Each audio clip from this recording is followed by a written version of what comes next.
Any objection to the motion? There being none, the privilege hour is open. Mr. Speaker, I move that we recognize the Honorable Francisco Ashley Acedillo, Partylist Magdalo, to avail of the privilege. The Honorable Francisco Ashley Acedillo, Partylist Magdalo, shall take the floor to avail of the privilege hour. Please proceed. Thank you, Mr. Speaker. Mr. Speaker, my dear colleagues, I rise today on a matter of personal and collective privilege. Like our President and Commander-in-Chief, Benigno Aquino III, the matter of the West Philippine Sea has kept me up many nights. I share as well the sense of frustration and desperation of our sailors and Marines guarding our garrisons in that area, or being harassed by Chinese Coast Guard and maritime enforcement personnel on otherwise routine resupply missions, or, in the worst kind of situation, being stuck guarding a rusting and disintegrating old Navy ship in a Marine detachment of 7 soldiers. Since 1995, when the first Chinese structure was detected at the Panganiban Reef, the Philippines has been contending with Beijing's aggressive and expansionist actions in the West Philippine Sea. It has been told and retold 100 times before as to how the Chinese have appropriated for themselves the entire West Philippine Sea, and they have in fact drawn a 9-dash line that encompasses the southern half of what their military strategists call the first island chain. The map illustrates what they would want to annex in the area and drive us away from, which not only includes our island territories in the Kalayaan Island Group, but also out of our own exclusive economic zone. Not only that, but they also intend to project further into the Pacific, and this entails subjugating the Philippines as one of their vassal states, as seen in the following.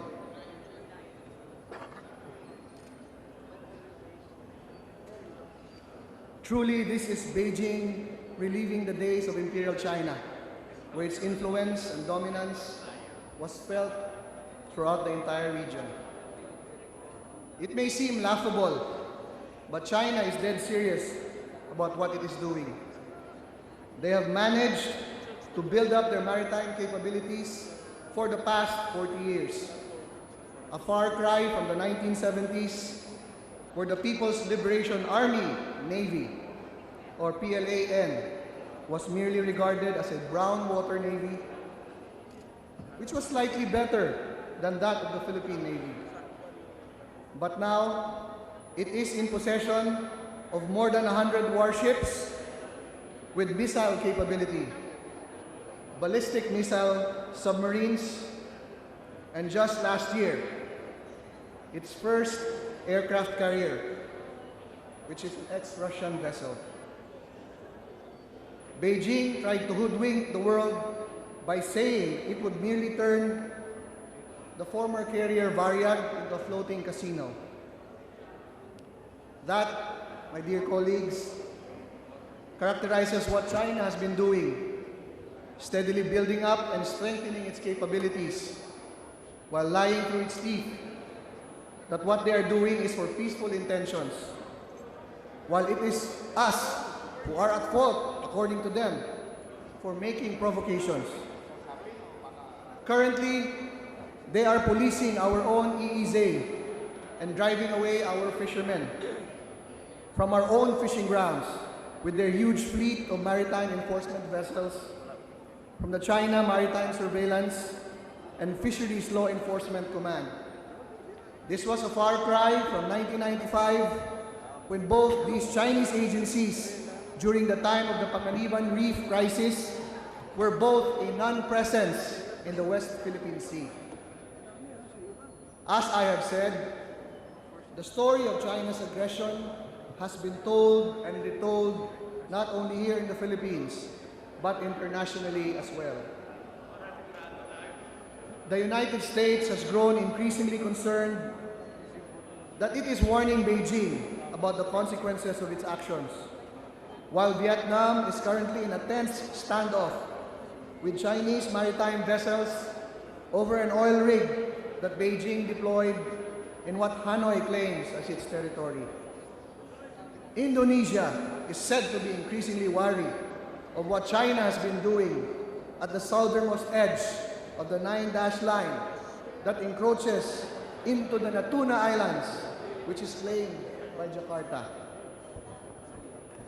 However, there is one story that has not been told and has not been revealed, but in fact has been couched in different language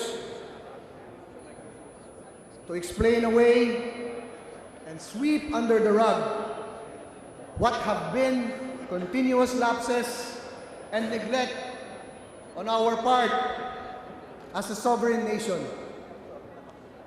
That story is about what Manila, throughout the decades, has done, or to be precise, not done, to face the greatest external threat to our territorial integrity since the invasion of Japan in 1941. In the past months, we have been shown the situation at Ayungin Shoal and what our tiny squad of gallant soldiers are doing aboard a derelict vessel, tingnan niyo po yan, that has been standing guard on that lonely piece of territory, which is our last remaining barrier against a Chinese takeover of the area. We have seen the deplorable conditions that these men live in, the difficulty in getting supplies to them, and the menacing threat posed by several huge Chinese vessels patrolling the area and driving our own vessels away. We marvel at the courage of our men in uniform who make do with so little against an opponent that has so much. This is exactly what Winston Churchill was talking about when he declared that no time has so many owed to so few. In reference, of course, to the brave airmen of the Royal Air Force that fended off a German invasion of Britain in World War II. These men aboard the supply ships and aboard the derelict BRP Sierra Madre, who faced off with the immense Chinese armada, are indeed the few who are worthy to be classified among the ranks of Britain's few pilots who stood against the evil might of the Nazi hordes. Yet, Mr. Speaker, my dear colleagues, the question remains, why did it come to this? What are our men doing aboard a derelict vessel, standing guard over a vast territory, and are steadily being cut off by a Chinese blockade that grows increasingly stronger as time passes? The answer is that there is no money. The scandals involving Janet Napoles and a number of public officials is proof that we are not a poor country and that there are no funds. The answer is that in all those years that have passed since the Chinese first claimed Panganiban Reef up to the eventual seizure of Beijing of Scarborough Shoal in 2012, is that we simply have had no sensible strategy to face Chinese aggression.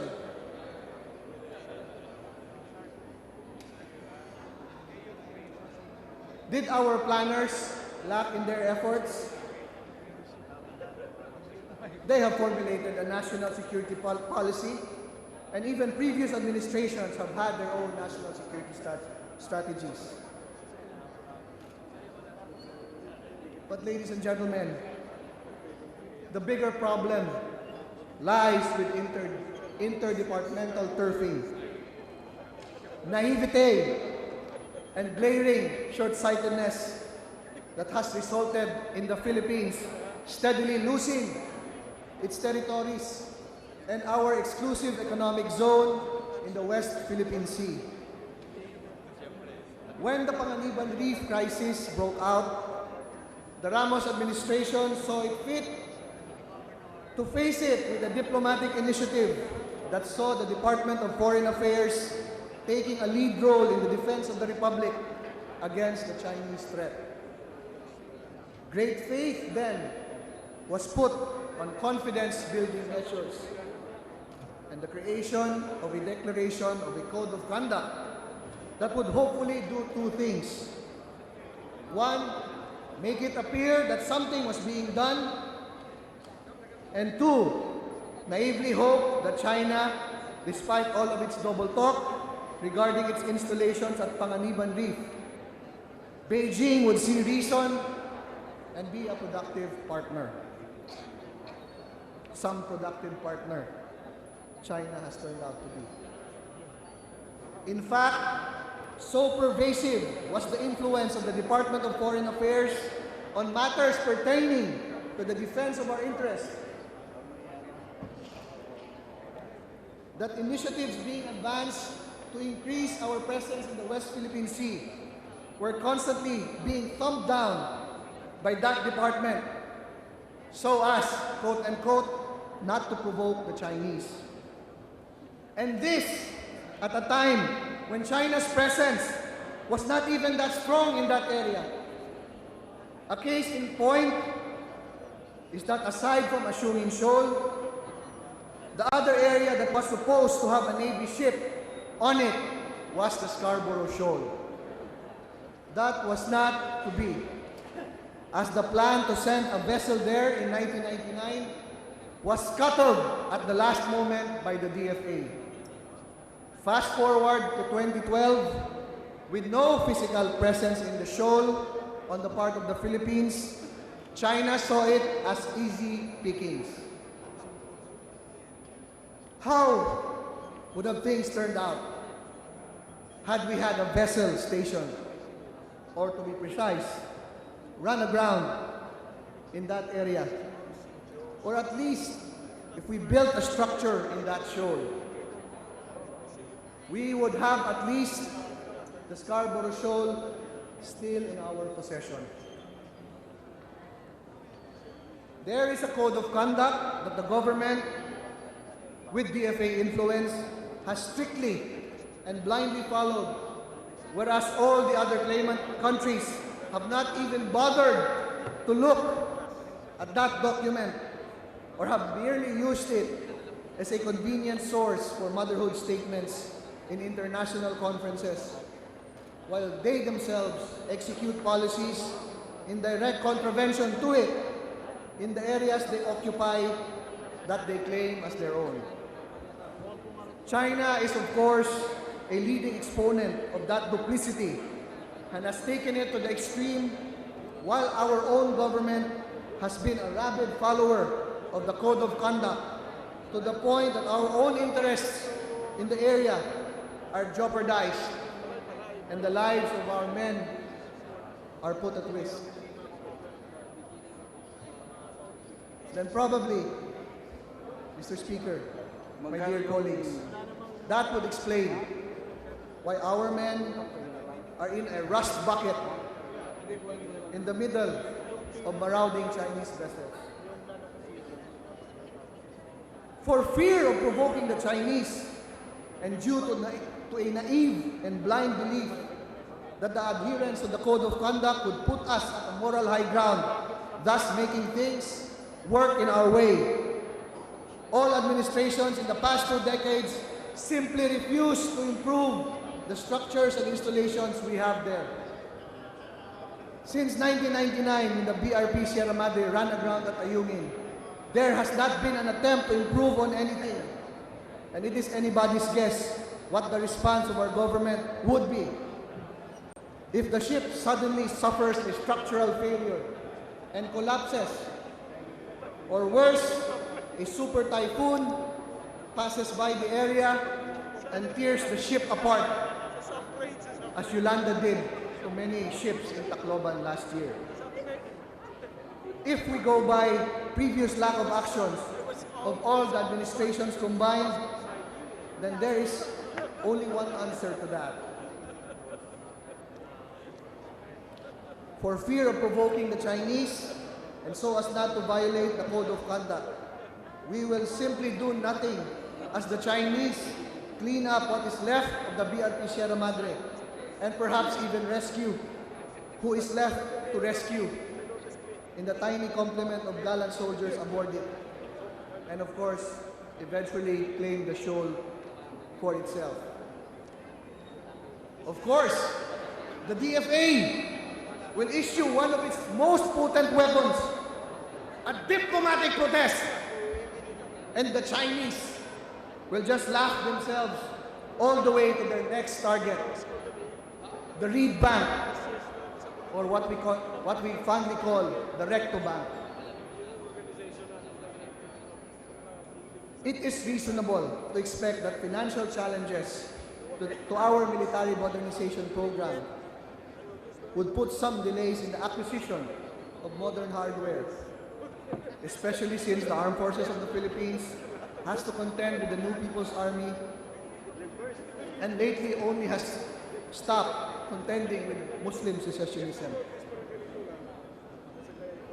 But it does not mean that other asymmetrical forms of activity cannot be done against the Chinese. That would hopefully see the improvement of our structures and installations in the West Philippine Sea. Our men at Ayungin Shoal should not have been allowed to inhabit that vessel for the past 15 years with not a single thing done to improve our physical claim to that shoal.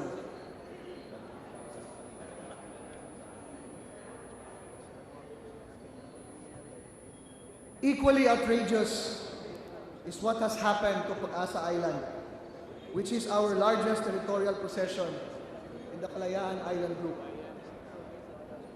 In contrast to the rapid build-up of Philippine activity in the area in the 1970s, the last 20 years after that has seen very little to improve either the structures in the island or the runway that has been sometimes rendered unserviceable, and it's taking forever for the government to decide to improve and at the same time construct a pier that can handle maritime vessels.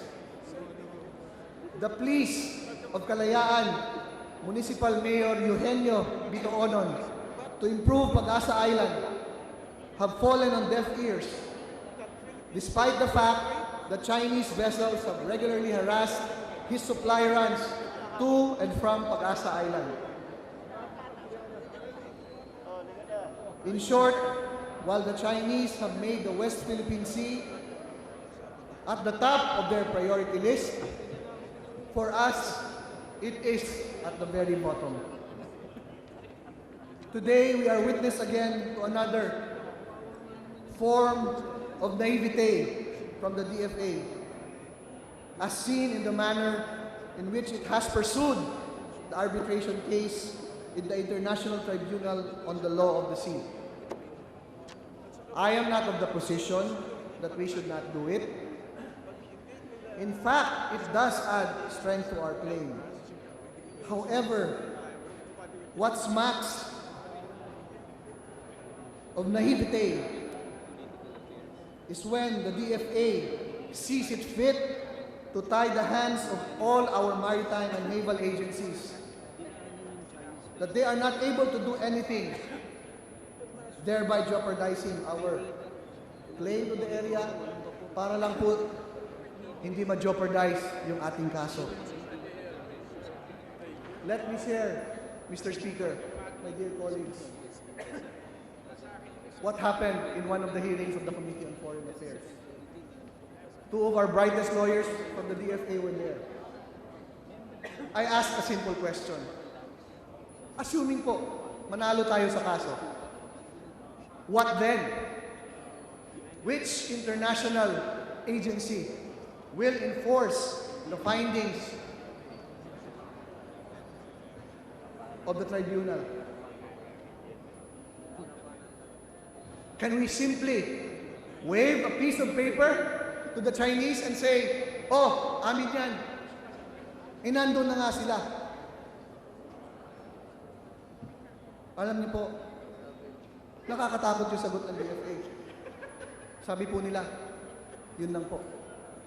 Hindi po natin alam anong susunod.